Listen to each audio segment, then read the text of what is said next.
নতুন নতুন দাবি তুলে নির্বাচনে বাধা সৃষ্টি করছে জামায়াত। অভিযোগ বিএনপির পরিকল্পিতভাবে বিভক্তি তৈরির দাবি। পাল্টা অভিযোগ জামায়াতের, আগে গণভোটে অনড় অবস্থান। তারেক রহমানের দেশে ফেরা ঠেকাতে চলছে নানামুখী ষড়যন্ত্র। অভিযোগ নিউ ইয়র্ক বিএনপি নেতাদের। নিরাপত্তা নিশ্চিতে অন্তর্বর্তী সরকারকে ব্যবস্থা নেওয়ার আহ্বান।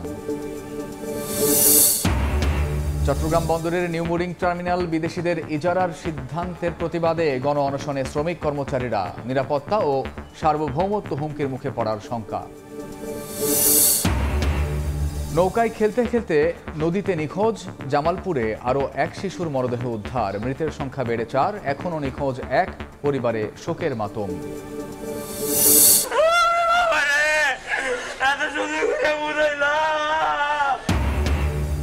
সীমান্তে মিয়ানমারের মাইন বিস্ফোরণে আহত বিজিবি সদস্যের মৃত্যু। স্বজনের আহাজারিতে ভারী গ্রামের বাড়ি ভোলা। জানাজা শেষে দাফন।